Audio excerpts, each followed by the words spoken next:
be respectful as well throughout the debate. Yep. Without further ado, I'd like to call PM. Also, sorry, before you start, please time yourselves. I will be timing by prioritizing notes. All right. Oh wait, sorry. I have one panelist with me. Can they introduce themselves? My bad, my bad. Yep. Yes, hi. My name is Liwei.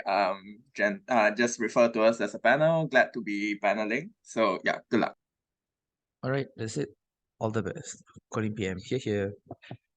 Cool. Thank you very much. Am I audible? Yep. Thank you.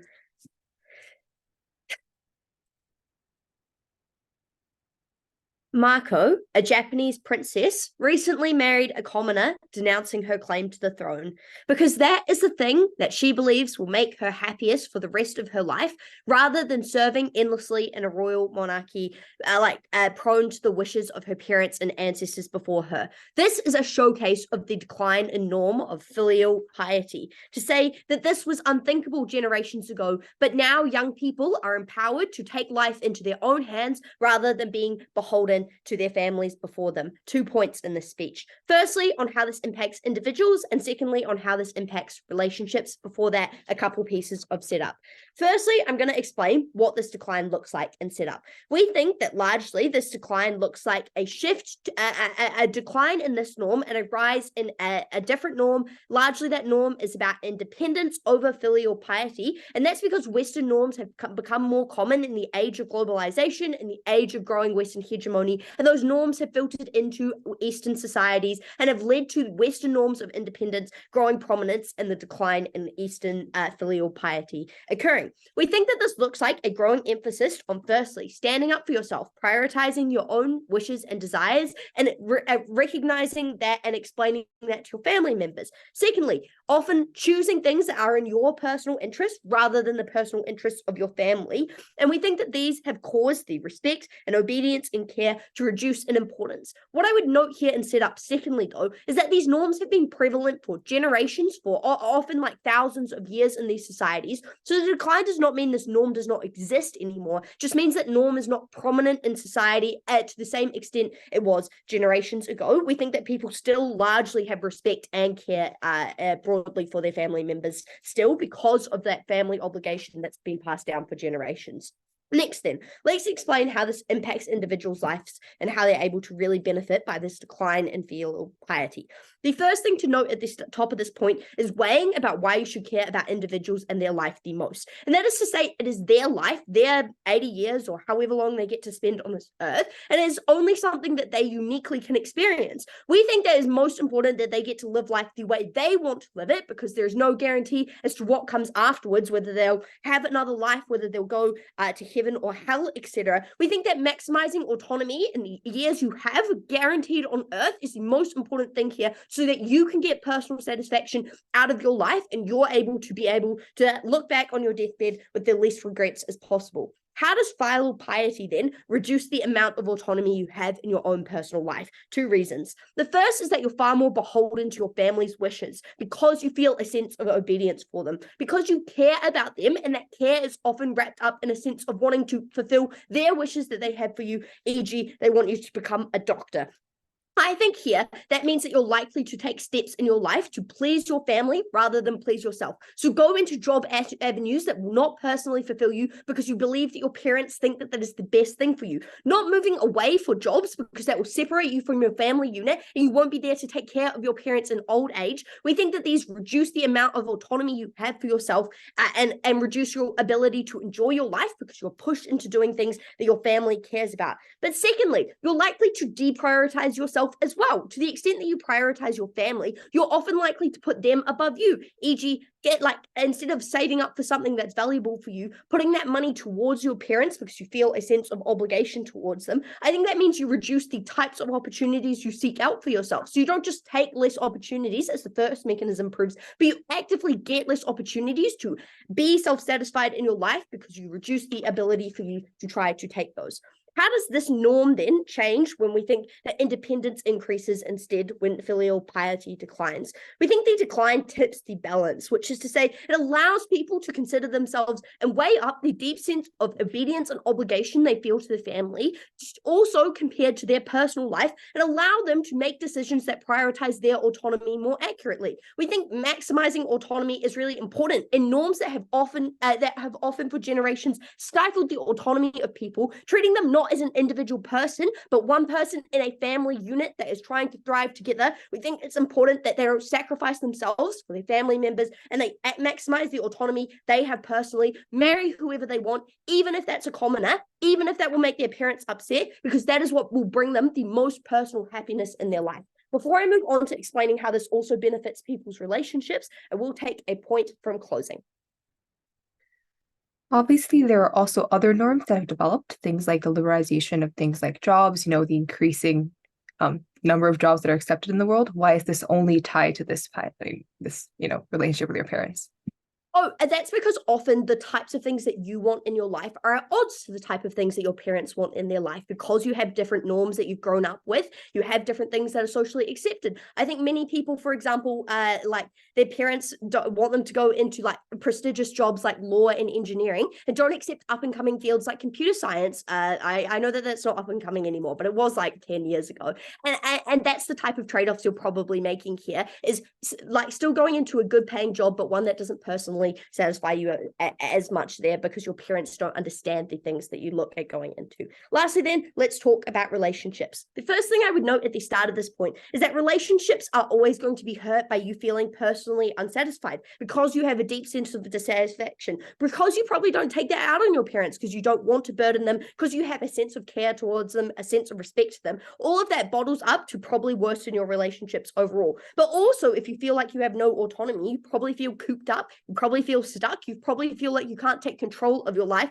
All of those lead to more fights and strained relationships. So if you believe the first point about individuals, you must think that these relationships are already severely harmed by personal tension because you don't feel fulfilled. How else does this norm harm relationships, though? And we would say here that it reinforces a power imbalance, which is that parents and elders already have a power imbalance over children because they have financial control over them, because they pay for school a lot of the time, because they house them for 18 years. But this creates an emotional sense of control on top of that financial control, which is to say that now people feel indebted to their parents far more than they would in the comparative. And that creates it much harder to have a stable, healthy relationship where you believe that you and your parents, once you're both adults, are equal and can work through problems together. You often still feel inferior to them, often still feel like you owe them a debt of gratitude that is unpayable. And we think that breaks down family units overall.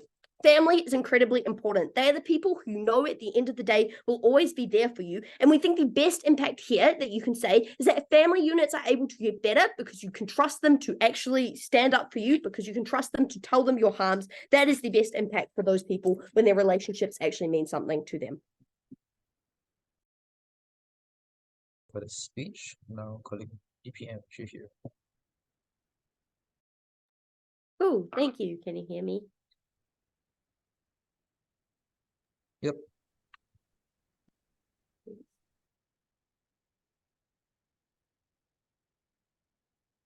The problem with opening opposition and why opening government will win the top half clash is that they assert a level of decline in this norm with no attempt to prove why that level of decline is true. They say that this decline will lead to people putting their parents in nursing homes en masse, with no explanation as to why this norm that has been prevalent for centuries will decline to such an extent that everyone will give up on the obligation they have with their parents. I don't think that is true, and I don't think enough proof has been done at opening opposition. 3 things in this speech. Firstly, explaining on setup why we think that norm is unlikely to decline that far. Secondly, dealing with the principle and explaining why that's untrue and the outcomes of the nursing home stuff. And then lastly, forwarding a last substantive for opening government. Firstly, the first thing that opening opposition says here is that they say that people are selfish, and therefore when this norm declines, there will be no obligation to look after your parents. The first thing I would say in response to that is that probably the decline doesn't get as far as that. That's for a few reasons. Firstly, we say that people have a sense of this norm being instilled. So elder generations probably still talk to you about the norm, and so you therefore feel some sort of obligation, even if that norm is not as present in your life as it used to be. Secondly, we explain that, I have reasons to care about your parents more than just wanting to toss them in the first nursing home you see. That's because they have taken care of you for 18 years. That's because often you feel like you're quite close to them. You probably love them. All of those reasons mean that you still feel some sort of care and obligation. The problem we have at opening government is we think that norm has been too prominent in the past, has caused people to sacrifice aspects of their life, and therefore we should prioritize those people by tipping the scales back in their favor and reducing the prominence of this norm, making sure that it declines. The next thing they say is that, parental pressure is not the only pressure, so therefore, you're only getting rid of one type of pressure. It can't be that large of a change there. The first thing I would say is, as an agreement with CG's POI, this norm is not just about, this debate is not just about parents, it's also about elders. So to the extent that you get rid of pressure that you feel from the older people in society broadly, probably your bosses, we think that's also a benefit in terms of your autonomy there. But secondly, we think that also, even if this change is marginal, a reduction in pressure is quite good, and it probably leads to greater than that marginal outcome. Probably looks like to you being able to actually take that step. And even if it's just a small change that allows you to take the step, often this step you make actually changes your life significantly. It changes the type of jobs you get, changes the person you marry, the person that you spend the rest of your life with. I think that small change still has quite large outcomes. The next thing they say here is to say that people can still exert control over you, so this change is once again marginal. But I would point to my analysis as to why this is less pressure overall and why this norm has been particularly oppressive over time, to say that we think that marginal change is still a benefit there. The last thing they say here is that some people will still sacrifice, so it's just important to have a societal environment where that sacrifice is expected. The first thing I would say is that I think that if some people choose to sacrifice for themselves, for their parents, that's a choice of their own autonomy. They've made it because they no longer feel that pressure from that norm as strongly.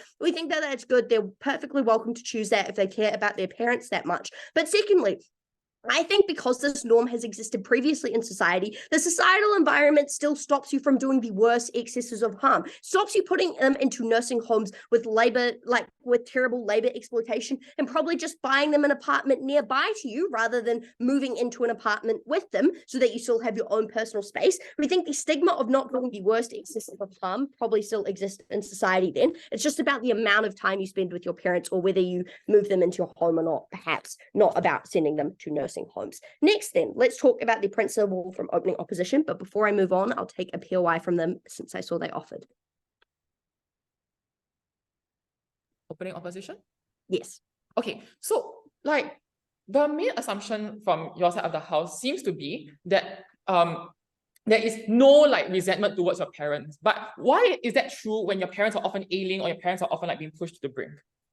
So I think that there's probably some sort of resentment against your parents, perhaps, but it's nowhere near the extent of amount of love you feel for them, of these people who've taken care of you for years. It's no extent to the amount of care that you feel for them, and the amount of empathy you have for a situation you know that you will one day be in those shoes. You want to set a good example to your children, so you also don't get shoved into a nursing home. I think all those reasons stop you from just being absolutely terrible to people who raised you for many years. I don't think people in the West do that either. Next then, let's talk about this principle. They say that parents do a lot for their kids, etc., and this is a loss of individual autonomy for that parent that they owe to the rest of the people. I think CG knocks this out a little bit already, but I'm going to do OG's responses here. The first is to say is that I don't think this is an obligation you can enforce onto unborn children. It's unclear why these people agree to be, born, for example, agreed to sign up to owing a debt to their parents for an individual loss of autonomy. But secondly, 4 most people, it was a choice to lose their autonomy. It was a choice because in return, they get a lovely child who loves them. They get an expanded family. They get more people to hang out with.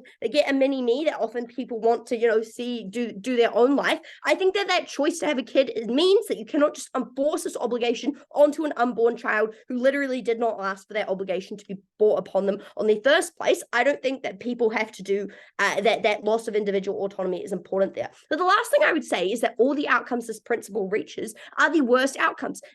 Insofar, I think it's unclear why you owe such a debt of gratitude to your parents that choosing a different job is a turn down of that filial piety norm there. I think that possibly that's a stretch too far. The opening opposition has it mechanized there. The last thing they say here is about nursing homes and outsourcing to nursing homes. But as I insinuate through most of the speech, I think it's unclear that will happen to the extent that they happen. But secondly, I also just don't think nursing homes are as bad as they think they are. Often you go and visit your family, they live nearby. Often they get to spend time with their friends, or like make new friends who are of the same generation of them, have the same experiences of them in a way that they're struggling to operate with in the outside of those environments because their friends are dying. I think it's nice for them to make more friends. Lastly, then, let's talk about the one piece of substantive to add here at Deputy. And that's to say that this norm often stops social change by making people less willing to protest because they feel a sense of duty, obligation, and respect to their elders. They respect the way that the world has been set up by them because they think they are smart. They think that they have an obligation to respect the way that they have chosen to set up the world. And that often turns it looks like people showing up less for protests, people being less willing to convert their parents onto side of social change, and often stilts social change for generations. And the way that autonomy is important, it's also important that people get outcomes that allow them to actualize autonomy, and rights for marginalized communities are being halted for them to be able to actualize their own autonomy. Ladies and speak over the speech, no calling for deputy leader of opposition. Here. Hi, am I audible? Yep. All right. Starting my speech in 3, 2, 1. Let's just clear up who filial piety is actually towards. Filial piety, as kind of inferred by the name, is for anyone that literally had a hand in developing you as a person. This looks like more approximately your parents, your aunt, your uncle, your grandmother, your grandfather, literally anyone that was older than you because they had a hand in literally forming you and your morals and your values. They probably chipped in for actually like your education or to give you some clothes. They are actually important in your life itself. I don't think that OG and CG is being extremely charitable when they're saying that we have to take care of every single elder. But one, recognize that Waiter has already done a trade-off from LO. But secondly, we're still going to deal with this exception because we think that it's still going to be okay. Recognize the case that Waiter has already brought up to you about how there's increasing amounts of elder abuse because more and more people don't care about the elderly and leave them in state institutions like nursing homes. This then means that it's going to be better on outside because if you necessarily have to pander to every single elder, this means that there's a greater amount of check and balance against things like elder care, things against like abusers within nursing homes themselves because you actually care about more and more elderly. This means that just even in the worst case scenario, even when they're being uncharitable, we still prove that the harm doesn't exist on outside. I'm going to prove why OG fails on 3 accounts. They fail because they have 3 main assumptions that I don't think they've proven in their case and that is just simply factually untrue. 1, they assume that your wishes are at odds with your parents. This is not naturally true and they never really give reasons why this is actually going to be the case. What if some children want to be doctors? What if some children want to be lawyers themselves? I don't understand why this is something that every single child has to rebel against their parents and is therefore going to be at odds and therefore are going to have some form of tension. What this then does is that it mitigates the amount of scale that they are naturally going to be able to produce. Second assumption that they've dealt with is that they're going to assume massive amounts of loyalty and care themselves. And then afterwards in DPM, you kind of concede the amount of care when it comes to this. One, the main reason why this is untrue is because they explain in PM that you're going to be pushed into a career that you don't necessarily want. This is not what filial piety is. Filial piety just simply looks like having your parents in the house and allowing them to kind of like live under your roof, caring for them, doing almost exactly what they did for you when you were a child, giving them the same amount of payment, giving them like for example, if they want some sort of like oatmeal, you can buy them their oatmeal. Just all these kind of like simple things. Usually it doesn't exude like that much amount of massive amounts of care and loyalty that they're actually talking about. The second tier under this is that they suddenly assume that you as an individual can afford to buy your parents a second house, and therefore you have some form of independence and separation from there. Like, one, I don't understand who we're talking about and what money this individual necessarily has. I don't think that OG has a PR to assume that this is an individual that can afford like a second house for the parents themselves. I don't think that their characterization is necessarily consistent in this case.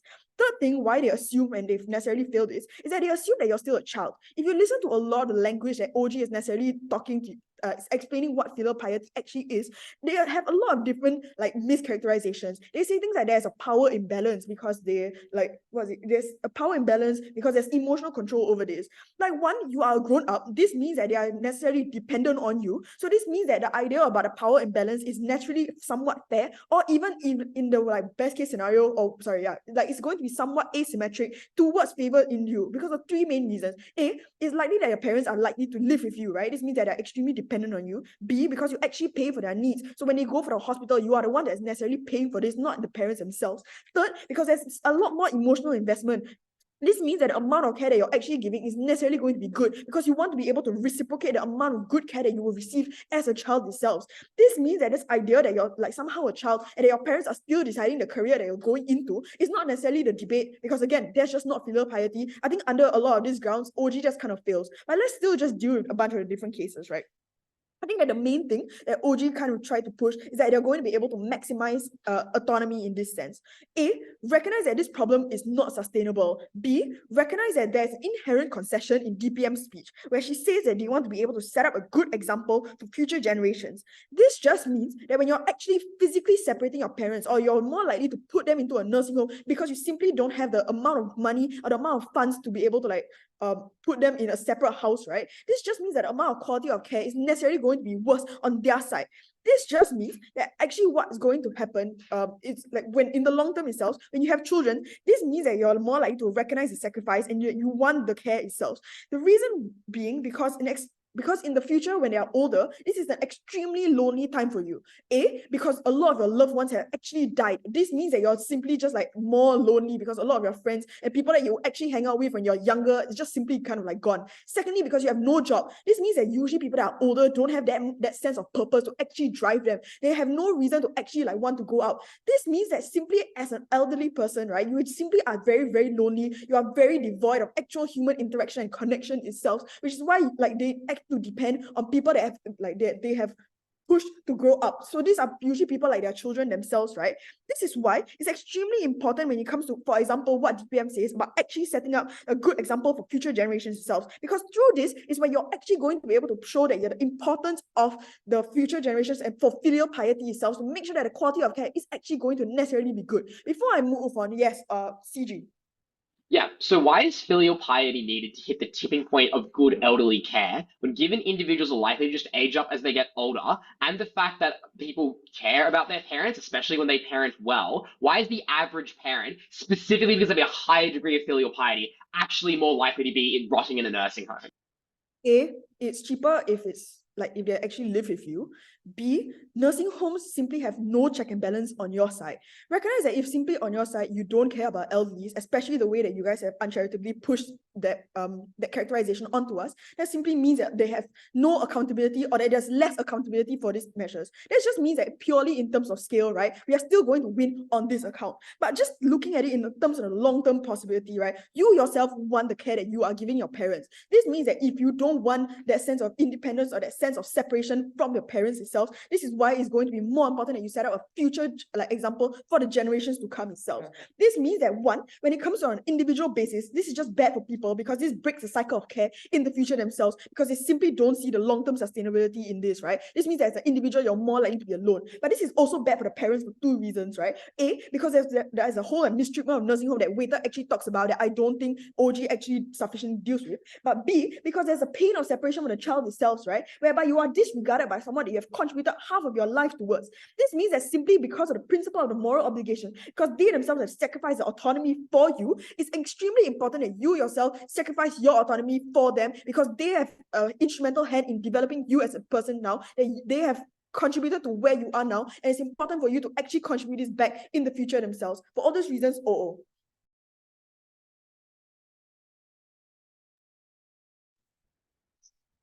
Thank the speaker for the speech.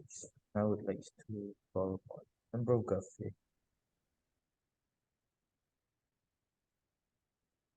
Cool. Can I be seen and heard? Yep. Awesome. Starting in 3, 2, 1. The alternative to filial piety is not abandoning your elderly loved ones in aged care, nor is it indulging in selfishness as per opening government. The unique element of filial piety that no other team in this debate has yet identified is that filial piety specifically refers to the default expectation that you ought to defer to your parents. You ought to give them respect. And the importance of that is that the decline in filial piety is not the decline in the value of family generally. It is an erosion of the idea that you are obligated to look after your family. Our claim, unique to closing government, is that it is far preferable for individuals to still value their family without seeing it as a tedious base obligation. 2 extensions. Firstly, why individuals are more likely to take care of family and have stronger familial relations when doing so is considered a virtue rather than an obligation. And secondly, why the decline in filial piety has specifically applied to the most regressive elements of that ideology without coming at the expense of the familial care that opening opposition cares about. We can have our cake and eat it too. So firstly, on extension on virtue. The first thing to identify is why, in the absence of a norm that says you are obligated, virtue is the natural counterfactual. We think that very generally, it's because morality can be considered in 2 ways. You can either think of a moral action as a duty, something that you ought to do, and a failure to do so will be wrong, or as a virtue, which means that it's not an action that is compulsory, but doing so would make you a better person, doing so would make you more socially valued. And a good example of this is charitable donations. No one probably thinks that everyone has an ethical obligation to donate a lot of their money to charity, but we do value and we praise people who donate to charity as someone that is particularly virtuous. The problem with opening heart is that they've conflated filial piety with valuing your family in general. The nuance that we add from closing government is that the natural counterfactual is that you still care about your family, but this just merely changes the way in which you conceptualize that. And there are 3 reasons to believe that this is likely, beyond the analysis that we've already provided. The first is that we've identified that the context in which the cultures we are talking about generally are pretty communitarian. So even if the filial piety norm is being eroded, these are cultures that still care about social units. And given that the family is the most natural social unit, it's unlikely this diminishes the value of families on net. Secondly, just people are naturally incentivized to value their family, irrespective of any social norms. You tend to love your parents for the most part. You spend the most time with them, which means you're most likely to construct your identity around them. That means that this debate is not about whether you help families, but it's just what is the best way for individuals to conceptualize why they should help families. What is the best motivation for helping families? Second thing then to establish is why our counterfactual of virtue is far better than the norm of filial piety and obligation that Opbench has to stand for. There are 2 reasons for this. The first is that virtue ethics is more likely to appeal to the selfishness of individuals. The opening opposition concedes that maybe people may be sometimes selfish. The problem is they never actually explain why their solution of shaming and guilting individuals is actually enough to persuade people to do something that they don't want to do. There are 3 reasons to believe why virtue is more likely to be preferable. The first is that the simple structural reason is that people are more likely to respond to positive reinforcement rather than negative reinforcement. That's why when we want people to do things, we usually tend to reward them by giving them money instead of punishing them and preventing them from doing something. But secondly, that's for the simple reason that people are better able to internalize guilt and shame. Because when people feel ashamed, what their natural reaction is from a kind of ego self-defense mechanism is to breed resentment. You go, well, why should I feel guilty? Why should I feel shame? My parents didn't really do that much for me, and that is enough to deter people from doing that action. By contrast, virtue applies to even people who may have wronged you. You go, well, maybe my parents didn't really look after me in the best way they could, but I'm still going to be a better person than them. I'm still going to show that I can do what they couldn't do for me. Virtue applies and is more likely to encourage people to forgive even the kinds of people that the worst kinds of wrongdoing, whereas people are less likely to do so on the comparative. Thirdly, we think that people are more likely to compete on the basis of looking after your family when it's considered a virtue rather than a shame, which is to say that you're more likely for the reason that if the default is that looking after your family is a norm and an obligation, you can't really kind of brag to your family or brag to your peers or get social approval for doing so because you're expected to do so. It's the bare minimum requirement. In the comparative, people are more likely to compete on the basis of, well, I look after my family in that way, and that means you are actually more likely to take care of the aged care because you get the social signaling mechanism that doesn't come when it's a fair requirement and expectation from society. But lastly, even if people are likely to look after their loved ones in the opening oppositions world, the problem is they're only likely to do the very bare minimum because it's just an obligation. They don't feel much more out of it. Whereas when you consider it as a virtue, you're more likely to go above and beyond because it's something that makes you feel good every time you do it. The last reason why our norm is preferable is that it's more likely to breed reciprocity, which is to say that if opening opposition identifies that people will not, elderly people are afraid that their children will not look after them when they're old, well, the solution to that is to be nicer to your children when you're raising them. So you're more likely to do that when you feel like they're not necessarily obligated to look after you. You're more likely to take preemptive actions to look after your children to ensure that fate does not occur. I'm happy to take a POI from opening opposition.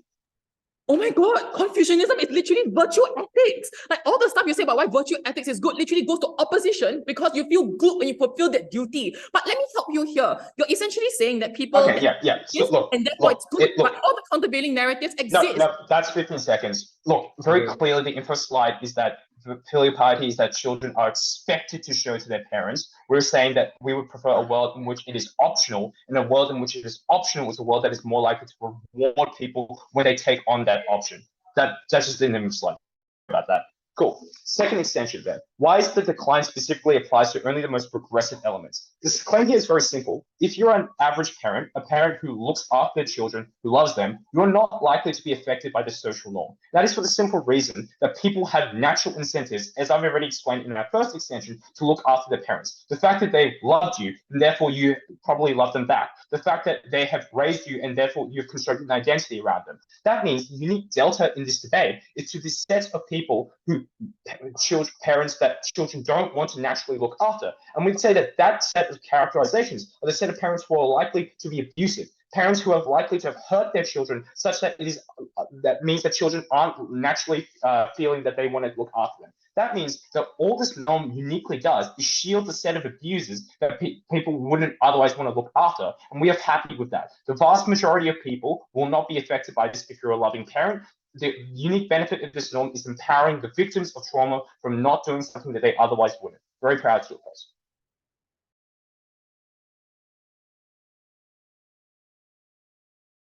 While thanks for the speech, just a reminder to speakers, be mindful of your eyes. If 15 seconds, right? I'll call about number one here.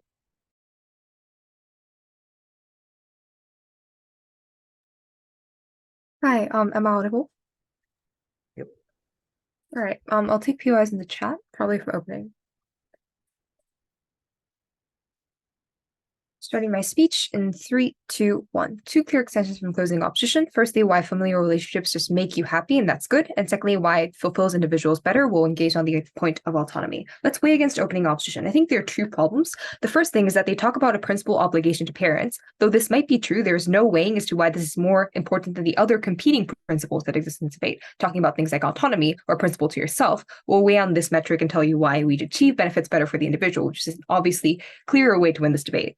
Secondly, I think their case on nursing homes, as the other side points out, is obviously extreme. But I think the bigger thing here is that, if there's more older people, there's more of a demand for things like nursing homes. That's why, because 70% of the population in Japan is old, they vote for things like better healthcare for older people. Older people are saved on either side of the house. I just don't think this matters in this debate that much.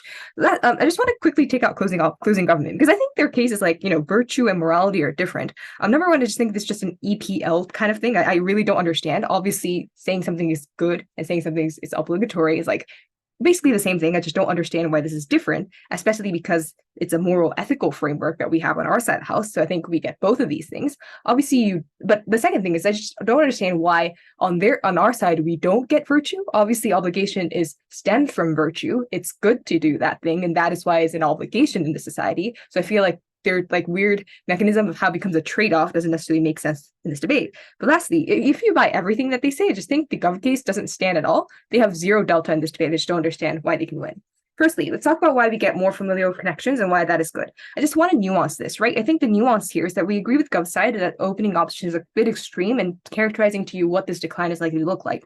I think it looks like, for example, like children moving out at college and living on their own and moving out of their communities, for example, and not depending on them as much. This looks like creating little levels of friction between things like the parent-child relationships, where you don't have as much of a tight-knit community, where you don't involve them in every decision that you make, and you don't discuss your life decisions with them in general, right? This is the kind of nuance that is likely to happen on their side house. The framing that I want to employ here is that I think the relationships are likely to become worse because of this kind of decline of this norm, and I don't think opening options does actually prove this. The first thing is that the decline of this norm has come with the norm that having a good parent, depending on their parents and having respect for your parents necessarily is not something that is positive. What does this likely look like? This looks like talking about how you should prioritize yourself and how parents are a barrier for your happiness. This looks like talking about how rebelling against your parents is what is going to make you happy. This looks like talking about how many times old people might not actually know what is in the best interest for you. This might entangle itself with other norms, things like okay boomer, that talks about how older people don't have a good understanding of the current society, for example, right? So the notion here is that this decline came along with the idea that older people are not deserving of respect, or that respecting older people necessarily isn't going to make you happy in general. That is why this isn't just that, you can now not feel respect for your parents and then you still have love for them, etc. There's a degree of skepticism and speculation that you're going to have against your parents because of the decline in this norm uniquely. This is really harmful, obviously, because now you don't believe that your parents have your best interest in you, or you want to, actively distance yourself from your parents to make yourself happy, because you feel that is an active trade-off that you have to make in this debate. I think the second main thing here as to why relationships become actively worse is because you're just actively like to spend less time with them. It becomes a nuisance to talk to them. For example, you don't actively engage them with your decisions. Once you move out at college, you're far less likely to visit your family, for example. All this is more likely because you do not have the active obligation or virtue, if CG wants to talk about, as to going back to your parents and caring for them, etc. All this necessarily means that you just don't consult in them anymore. You don't understand them better because you don't spend as much time with them. All this leads into deterioration of parent-child relationships in general. What's the comparative? I think the comparative is that you are likely to build good relationship with your parents, and I think this is likely to be positive in the majority of cases, but also likely to be reciprocated by your parents. Number one, because you're like to have more conversations with them in general. You understand each other better because you spend more time with them. You're likely to talk about things that you care about with your parents, and therefore you basically form a stronger mutual bond with each other. I think the OG response here is that, you don't trust each other when this norm exists because you don't know if the other person is telling the truth. I just don't think this makes too much sense. The more likely comparative here is that because you spend more time with them, because you have the expectation that you are respecting them on both sides, people are likely to be more welcoming of things like conversation and constructive criticism. That is why you build better relationships in general. Secondly, the fact that you spend more time in general is just obviously good. Thirdly, because there's a norm in society that building familiar relationships is important and spending time with your parents is important, you're likely to prioritize that over other things, and therefore you like to build stronger connections. Let's unpack this. Number one, obviously having a familial connections and relationships is extremely fulfilling for yourself. You like to feel a sense of community, you feel a sense of identity, you like to feel happy when you're with your parents because you feel happy because you're spending time with parents and familial relationships that you love, for example. That in itself is the most accessible form of happiness for many people, because things like working in a capitalist society is many times extremely difficult. You might not get the results that you want, or because you're just disprivileged, you might not be able to succeed as much. Being able to be happy within your family is the most accessible form of happiness for many people, and we afford that on our side. That is obviously the most winning impact in this debate. Before I move on, OG. How does spending more time with your parents overcome a sense of dissatisfaction that you link to a decision you took to make your parents happy? Yep, I'll go with that right now. The second thing I want to engage on is why this is more fulfilling, which will engage in the idea of autonomy. I think the problem with opening government is that, firstly, they don't actually prove why autonomy is actually accessible in the comparative, or why this actually makes people happy. Firstly, why is autonomy not that great? Number one is just that it's extremely inaccessible for most people. Just because you want to become a chef or a YouTuber, not many people can do so because of the economic constraints that many people have, because you can't go to those schools. Secondly, capitalism is in itself extremely unfulfilling. So even if you take up the job that you love, it's likely to not make you happy. You feel constant unhappiness because of things like exploitation and a hedonistic treadmill. It is actively worse when you do something that you love, because let's say you become like a crochet like, chef because you like crocheting. This is awful because now your entire life depends on it. You have things like deadlines that you have to accommodate to. You constantly have to keep pushing yourself, and basically you lose the love for things that you initially loved in the first place. But thirdly, many people don't make the best choices for themselves. Number one, because teenagers are stupid and they have to make those decisions at an early age when they do not have an understanding of the world actually looks like. Or secondly, you don't actually know what it's like working in that job, and therefore it's unclear why that necessarily is fulfilling. So OG doesn't prove why autonomy is good. Why is our comparative rather better? Number one, you find meaning in and of itself for making your parents proud. This is far more accessible because if you follow in your parents' footsteps and you make them happy, you get good grades, you get into the school that they wanted you to get into, that makes your parents happy in and of itself, gives you fulfillment. We say this is comparatively more accessible in itself. But secondly, if they're likely to invest more money into making you go to school, for example, and therefore you're able to do things like better education, etc. But lastly, I think this in and of itself, allows you to achieve happiness in the long run, and therefore you feel a sense of better community with your parents as well. For all these reasons, how to oppose.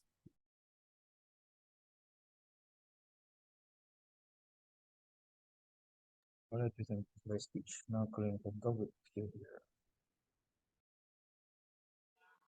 Cool. Can I be seen heard? Yep. Cool. Just give me a second to kind of shift all my paper around.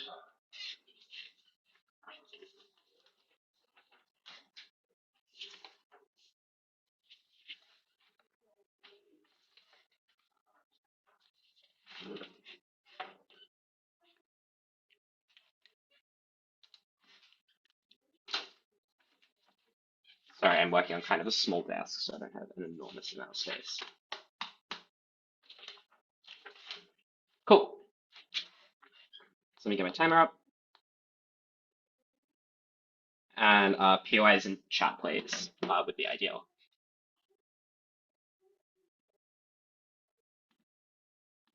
Okay, cool. Starting in 3, 2, 1. I know the fact we have Australian accents might make us seem like we're a little bit silly, but I think the closing opposition response to our case by just claiming we're EPLing the debate is incredibly silly and a very unnuanced interpretation of what this debate operates around, given the wording that exists within the info slide itself. At the point in which this is a debate about obligations and expectations, this is something that individuals, as opening government identifies, do not have a choice at the point in which they engage into it. They have no capacity to determine how they want to regulate these things, the extent to which they want to engage them, and importantly, because it is expected, to refuse to engage in those kind of norms or to choose not to do so in an instance which is unhelpful for you is something that leads to direct societal blowback on you and actively leads to your suffering. Closing government wins this debate for an incredibly clear and incredibly simple reason. That's, as closing opposition observed, there are a series of behaviors that when filial piety was a much stronger norm were expected of people to do, but now there is no obligation seen for you to do so. We simply identify that just because these are not obligations does not mean they are not seen as socially valued and productive behaviors in other ways. And this means that for the set of individuals who do want to engage in kind of things, they do generate a sense of fulfillment from that does make them feel better. But importantly, that means that we get a large set of the more positive outcomes associated with filial piety without having to result to the same extent of soul-crushing expectation that constrain people's ability to act and live and critique the society in which they live. What were the two extensions we gave you that was so debate winning? The first thing we explained really clearly is by explaining the decline of filial piety does not mean that people do not care about their families, but rather there is no obligation to do so. And so to choose to look after elderly in society, whether that be your family or whether that be someone else, is just a morally good behavior, something that is ideal to do, but something that someone would look at you as a worse person for not engaging in doing so. Much as I think my member explains in a very clever way exactly how charity works. You would not see someone as an evil person because they do not donate to charity, but you would probably look on them more favorably if they did. We explain under this then a series of incentives as to why it is the case that individuals are likely to still care about their families in particular, which therefore implies that where you have the least continued obligation to is to elders who have not fulfilled the same principal obligation that O wants to identify of having looked after you and cared for you actively, but that you would still likely have reasons you would want to care about your parents, particularly in the instances in which your parents were good to you. And in so,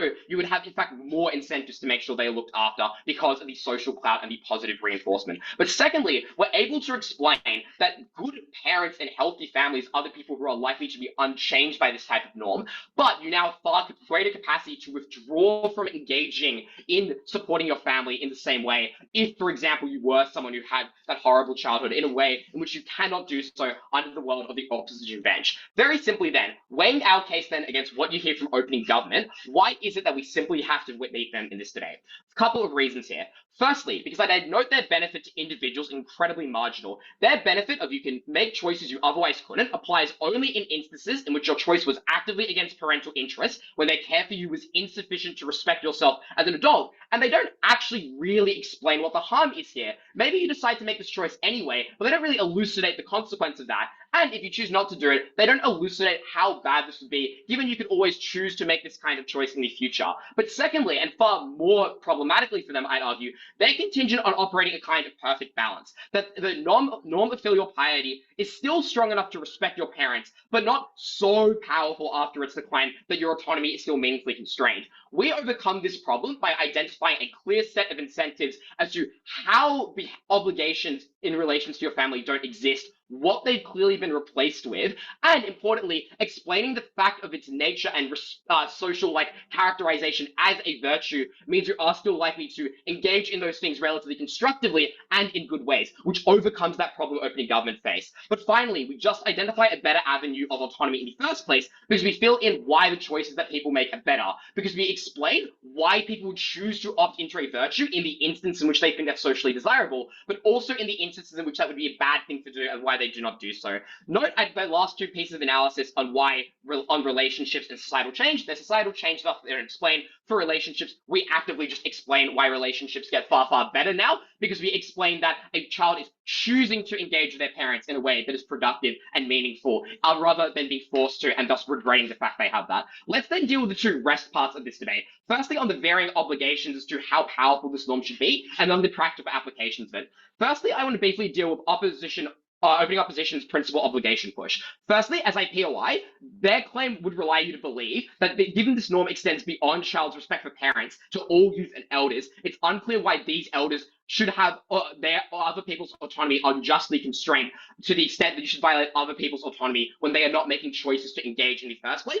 Secondly, as governing correctly observed, often this giving up of autonomy is voluntary. But finally, they never justify why the taking away of some rights, or the fact other people have lost some rights, justifies taking on other people's sets of rights to the existence that leads a series of practical harms. So I don't think this claim stands. Regarding closing opposition's claim on autonomy, I think their responses just only apply to opening government here, because they explain why their claim is like, oh, you don't explain why people will make good choices. But our extension does explain why people make good choices, because we explain the ways in which virtue motivates people to act positively, and therefore the instances where it is sufficient. That say, it's probably not sufficient you will engage in virtuous behavior when it is going to come at an active form of self-harm and detriment to you, when it's actively going to constrain any capacity you have for future happiness, etc. Before I move on, I'll take closing opposition.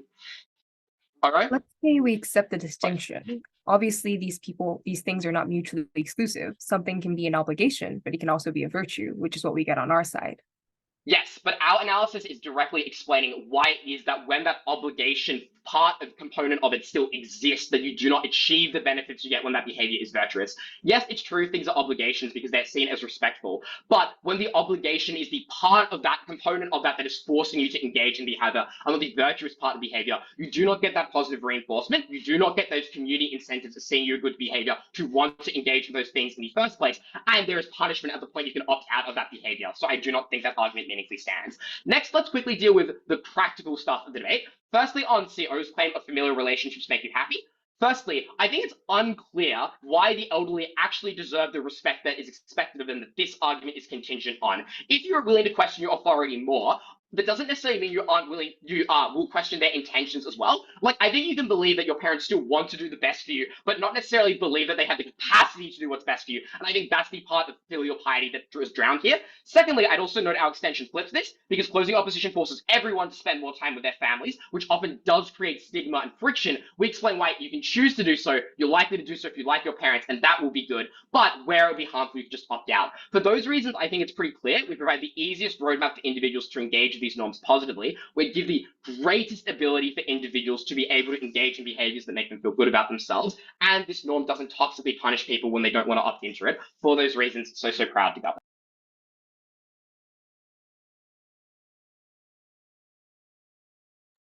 Right. Now to end the debate, I have to call the op with Aisha here.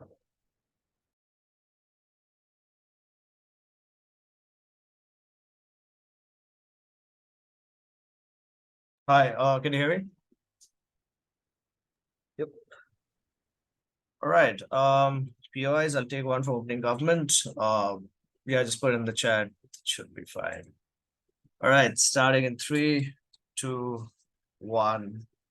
I still feel that the extension is pretty EPL, but here's what the distinction between virtue and obligation and why we think particularly there is a distinction that essentially exists. Because here's the thing. I think point at which when you see something as virtuous is more likely that when there is an obligation to do so in the first place to begin with. Because I'm not sure if the obligation does not exist, how can you conceptualize it to be virtuous in the first place in vacuum to begin with? Because point at which if this norm does not exist and your parents and people around you don't talk about it, and say, for example, there's not a norm that you see around you panning out, at that point of time, I'm not sure how you can individually or in vacuum attach virtue to it to the extent that you feel then you get fulfillment out of it. So which means at that point of time, I'm just not sure in terms of why this is something that can be distinctively carved out as two separate things that CG wants to push forward. But secondly, I think they say that obligations exist, but point at which, like when you like they're independent and they are not constrained in terms of the kind of things that you do. I think point at which, as NASA explains, that when you move away from your family in terms of doing things such as, say, for example, moving out of your house and going somewhere else for a better job or better studies, or say, for example, rebelling against them or creating that sense of friction, I think at that point of time, there is a reduction in terms of the kind of perceptions that you have towards your family and towards your parents. So at that point of time, I'm not sure why you then consider this to be virtuous or then consider this to be so fulfilling at that point of time as like CG wants this to be. So I think in those metrics, I think it's very unclear in terms of why those two things are like very separate. Rather, we think that like virtue stems from obligation in the first place to begin with, because if you're not obligated, something is not a norm in the first place to begin with. I'm not sure why you would attach virtue to this to begin with. Then they say that perhaps okay, so I'll just move into like opening government real quick and just we are extension of what opening opposition, why we are more competitive in this round. The first thing that opening opposition says is in terms of why relationships are more likely to be constrained, like because say for example you're living under the will of your parents, your autonomy is constrained and things like that. One, I think there's no tipping point on either on OG or CG in terms of why does it create friction in the first place to begin with. That is to say, I think your parents give you reasonable amount of choice. Like it's not that you only have to become an engineer, perhaps you can go to other STEM fields, etc., because they would want you to succeed at the end of the day. So I'm not sure why your autonomy is that constrained in the first place to begin with. But the second thing that we say is a precursor to whatever opening opposition wants to achieve in terms of how your relationships are actually constrained or harmed, point at which when there is a decline. And note, this is not an opposite motion, this is a decline, which means the harm compounds over time, point at which there's a continuous decline that happens, which basically means that here's the thing, which means things like rebelling, things like moving out of your like house of your parents or not taking their words seriously, basically viewing them from a negative light or viewing them from a lens of skepticism that whatever they're saying might be incorrect and I necessarily need to rebel as a primary reactionary measure. That essentially means that every point of time when there's an advice, you're not likely to see it constructively, rather you're likely to see this negatively. That is what changes specifically on point at which there is a decline in this norm, which means to say you're more likely to rebel, you're more likely to go against the wishes of your parents, and you're more likely to strain that relationship even further. That is what leads to more amount of individuals moving away from their parents and essentially have that relationship constraint. That is literally the tipping point that both governments want us to prove, which opening opposition does not prove. We on our side of the house see parents from a constructive light, see like take their advice in a constructive manner, then not like see them from a skeptical lens all the time. That is what I think fundamentally and more charitably changes in this debate. What is the impact out of it? subsequently. One, I think it's fair that opening government can perhaps like, or governments can argue that you can move out, you can have friends, and you can have perhaps other connections. But we think like parents, and this also answers why this is likely to be done in a good way. I think parents comparatively, or your nearest family, is comparatively more likely to be holistic and caring for you because they're more likely to be selfless. Like they're literally parents who sacrifice a huge ton of their what do you call benefits for the upbringing of their parents. Just because you spend more time with them, this is like a bloodline that exists, which essentially means there's a greater amount of care that they're more likely to give to their children in the first place. Let's say, for example, friends or any other external people would give because it's more competitive, and like all of those other people are more likely to be selfish. Then they talk about in terms of then we talk about how we get happiness more easily on our side of the house, which is like a more clearer impact in this debate. The comparative that opening government or like closing government needs to defend then is in terms of why you having that sense of autonomy is more likely to give you that sense of happiness. One, we tell you it's not easy for you to exercise that autonomy in the first place to begin with because you're constrained by things like financial privilege or political privilege in terms of you not having the capacity to go ahead and achieve that. But secondly, capitalism means that you're constantly competing with some other person to essentially achieve that sense of happiness, and you're in this hedonic treadmill. We think the threshold to achieve happiness is way lower when essentially you tie it to the sense of family and tied to the sense of community than tied to the sense of capitalist benefits that you get out of it. The reason is pretty simple because you're not competing with any other person to essentially make your parents happy or make your community happy in the first place, which means at that point of time, like literally I don't know, doing something that makes your parents happy or essentially like caring for them, like gives you a more direct sense of fulfillment that, say, for example, your capitalist 9-to-5 job would ever give you in the first place. So the threshold to achieve that is way lower when you tie that with a sense of community, when you have a clear bloodline and when essentially you're not competing with other people to achieve that sense of happiness. That makes it more clearer why on closing opposition, we get the sense of fulfillment. Why is this the most important thing in this round? Firstly, it's because it's the most clearest impact that you can imagine compared to, say, for example, opening opposition's principle, which like is fairly contested on both sides of the government. But secondly, I think this fulfillment means it affects the individual directly, and at that point of time, this relationship that you strain in the first place to begin with largely then pans out in the kinds of relationship that kids would have with their parents and not caring for the elderly subsequently in their life, which means the care for them not caring for the elderly, as opening opposition wants to point out, is like you need our argument as a precursor to achieve that, like to activate that harm in the first place to begin with. But also like just like caring about elderly, which opening opposition spends a lot of time in. We already explained to you in member why there's already political incentive for that to happen either way. We don't think the norm significantly changes that, but we want to move on. Yes, OG. People who get the most enjoyment out of spending time with their family will still do that. Don't you think that giving people more avenues to happiness by giving them autonomy will lead to more happy ever after princess tales?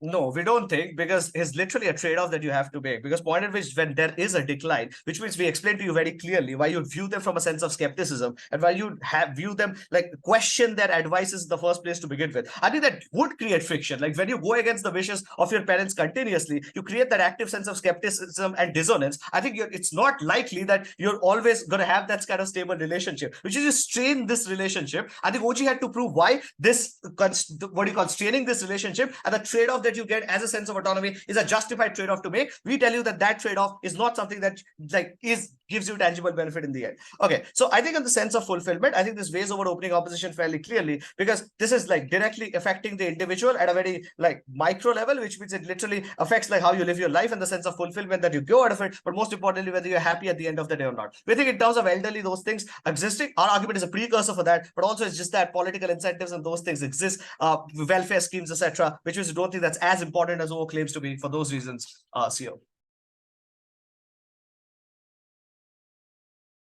All right, the time to speak over the speech. Ladies can virtually go before and virtually shake hands, whatever. So the panel will move to discuss on the break. We will be back when they have reached such a decision. Liwei, are you there? Yes. Can we move to Discord?